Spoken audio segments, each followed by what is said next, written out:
Hey, what's going on, guys? It is August Young here at Doc Sports, back with the NBA rundown for Friday. Just want to let you guys know a little something here. We are going to cover every single game today, but something I felt was important that I should mention is this is early in the day. Things can change. I get different, information come my way. And that's important to understand because while these are my leans at this time, and I do think they're valuable, things change, information changes, and these aren't a guarantee that these will be what I give out in my premium picks at all. I might even shift my my pick on some of these, but still it is valuable, but it's just worth noting that. And if you want my premium selections, they are available at docsports.com, and you can click the link down below in the description, free $60 account. But let's not waste much more time and let's get into the first game here, which will be the Atlanta Hawks at the Detroit Pistons. We have the Pistons laying 1, total at 227.5. Man, if Atlanta weren't struggling so much against the spread again this year, I don't think we would ever have gotten to this price. Hawks still dealing with injury issues. As for the Pistons, Jalen Duren is now listed as questionable. Does not make a huge difference in my opinion. Detroit are a little better in terms of true shooting percentage and effective field goal percentage with him on the floor, but they're actually significantly worse, which is interesting on the defensive end. They actually allow 10 points more per 100 possessions when he's on the floor. Still, I lean with the Hawks here as underdogs at +1. Going to move on to the Pelicans and the Magic. You have the Magic laying 6 here. Total at 213.5. Two teams that are really struggling, both 3-6 straight up and 2-7 against the spread. Just hard to put money on this beaten up Pels team that continues to be without CJ McCollum, Herbert Jones, Jordan Hawkins, DeJounte Murray. Both Zion and Trey Murphy not 100% and listed as questionable/doubtful. Have the Magic though, also without Paolo Banchero. They didn't win a single game during the 5-game road trip. They've been solid at home, averaging 117.5 points per game. Haven't lost, but again, both games were with Banchero. So top one here, have to lean with the Pels at 6. So I think that's the only way I can go with this one. Now the Indiana Pacers, Charlotte Hornets. How's Charlotte getting 7 points at home here, total at 235. Hornets will be without Miles Bridges, not as big a miss as the mainstream talking heads will have you believe. In fact, the on-off stats are quite shocking, showing they can be more efficient without Bridges. That is especially true on the defensive end. I actually lean with Charlotte as home dogs here. I don't believe the Pacers should really be laying 7 points on the road versus anyone.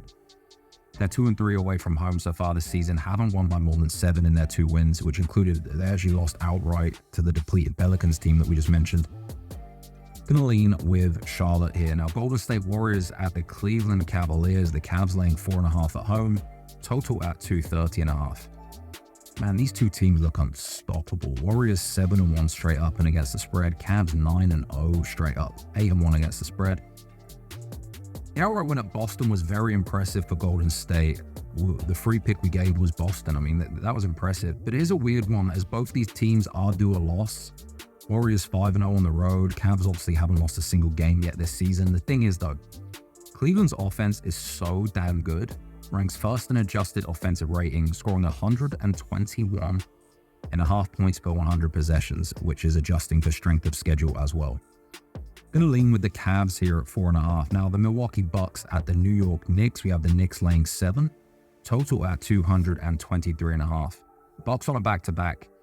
Definitely been the worst team based on the metrics. Have clearly missed the production from Chris Middleton. Knicks 3-4 straight up and ATS. They've also played the toughest strength of schedule of all teams. I'll lean with the Knicks here. I think the Bucks have really struggled on the road, and I think the Knicks are going to lay the 7. Now, the Phoenix Suns at the Dallas Mavericks. We have the Mavs laying 2.5, total at 230.5. I do like the Suns here quite a bit, who are much better with Bradley Beal in the mix. Of course, he's listed as probable here, should be a go. Just haven't been that impressed with this Mavs team despite a weak strength of schedule. Suns also getting a market bump as well, considering they're just 2-6 against the spread. However, they win games. They know how to win close ones as well. They have multiple closers, 7-1 straight up on the season. I think more of the same for them. Lean with them as the small dogs. Now, Brooklyn Nets at Boston Celtics. Celtics laying 13.5, total at 223. I think as much as I hate it, I have to lean with Brooklyn. This is just an obvious overinflated bounce back price for the Celtics, who lost their home matchup versus the Warriors.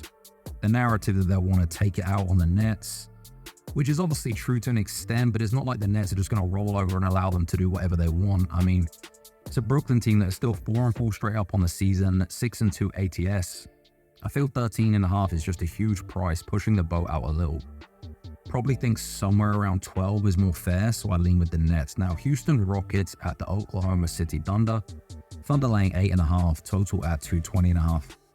We kind of have a similar spot here after the Thunder lost their first game of the season versus the Nuggets. We had a premium selection there, so shout out to the premium selections on Denver. I've been saying it, Houston are better than people realize. They're 5-3 straight up and against the spread. Could be better too, as they lost that overtime game versus Golden State. They played the toughest strength of schedule. They always play hard. I think 8.5 is a bounce back inflation. Again, similar to what I mentioned with Boston. Rockets are plus 8.5 is the value lean for me. Now, Washington Wizards at the Memphis Grizzlies. Grizzlies laying 6, total at 231. Everyone loves Memphis here, but no Ja, no Desmond Bane. Just injury riddled right now. Now, the Wiz obviously are still without Kuzma, but he's been detrimental to them as a whole when looking at the on-off stats, especially defensively. He is such a liability. Grizzlies have played the easiest strength of schedule of all teams as well. I just don't believe they should be laying 6 to any team with all these injury problems. Ugly, but I lean with the Wizards. Miami Heat at the Denver Nuggets. Denver laying 3.5, total at 222.5. They are absolutely rolling right now with the Nuggets. Best team in the league from a metric standpoint the last 6 games. 5-1 in that span with a big win last time out versus OKC.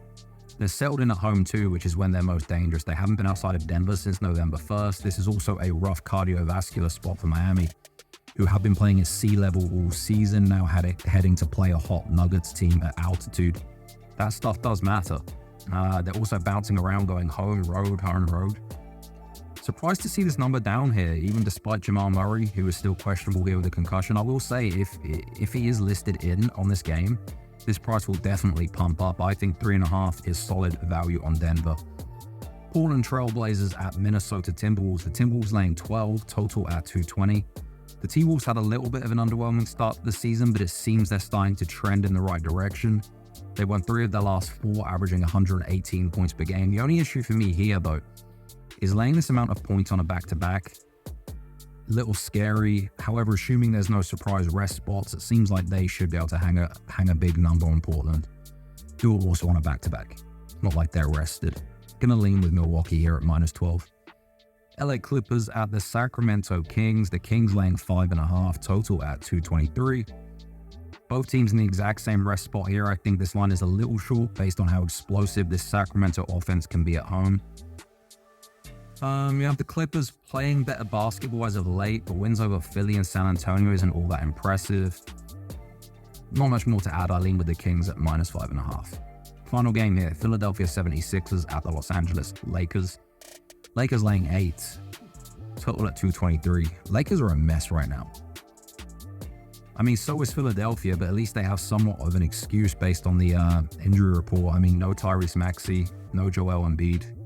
Just no idea what the Lakers are doing though, losing 4 of their last 5. Strength of schedule hasn't been easiest in their defense, but I think the market is pricing this as a clear blowout, return home game, get right spot versus a Philadelphia team that can't win games. But for me, it's just hard laying 8 on a team that can't play defense. I think the over at 223 is the way to go here. Maybe a slight lean with the 76ers, which would be a super ugly dog, but those are the ones that often come through, so main value will be on the over in my opinion though. And that is the NBA rundown here for Friday, guys. I hope we make some money with these. I hope they're useful. And as always, head on over to Doc Sports for my premium selections and click that link below. Free $60 account, no obligation. Thanks for watching. This is August Young, DocSports.com.